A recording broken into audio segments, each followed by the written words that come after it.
આજે જામવાડા ખાતે અધિકારીઓને સાથે મળીને અહીંયા જે થોડા સિંહ બાળના મૃત્યુ થયા હતા એ બાબતે માહિતી મેળવી અને આ રેસ્ક્યુ સેન્ટરની અંદર જે થોડા બીમાર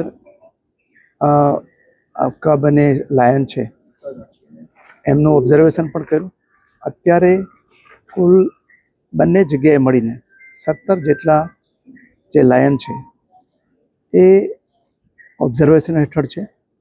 છેલ્લા 3 દિવસની અંદર કોઈ પણ અઘટિત બનાવ બન્યો નથી અને એ સિવાય બીજા વિસ્તારો જે છે આજુબાજુના એ વિસ્તારોના સિંહ અને સિંહ પરિવારોને એ પણ ઓબ્ઝર્વેશનમાં છે.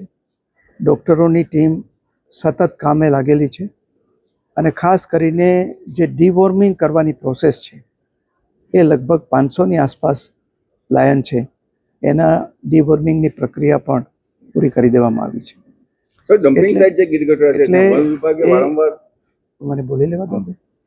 એટલે આ રીતે જોવા જઈએ તો એ અત્યારે કોઈ ચિંતાનું કારણ નથી અને હું વન વિભાગના અમારા અધિકારીઓને, કર્મચારીઓને અને ડૉક્ટરોને પણ અભિનંદન આપું છું કે આ ઘટના તો 28 તારીખે ધ્યાનમાં આવી, પરંતુ એની પહેલાં 19 તારીખથી જ એણે જે પ્રિવેન્ટિવ મેઝર લેવા જોઈએ એ પ્રિવેન્ટિવ મેઝર લીધેલા હતા અને એને કારણે આજે જે છે એ આપણે સ્થિતિને સંપૂર્ણપણે લગભગ કહી શકાય કે એને કાબૂમાં લઈ આવી શક્યા છીએ.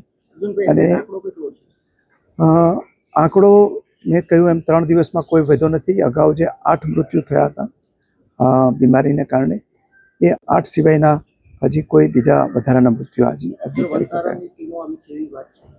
અમારા વન વિભાગના અધિકારીઓ અને કર્મચારીઓ પણ આપણા માત્ર ભારતમાં નહીં પરંતુ દુનિયા આખીને માર્ગદર્શન આપી શકે એવી ટીમ આપણી પાસે છે. વધારામાં વધારાની ટીમ પણ મદદમાં આવી છે.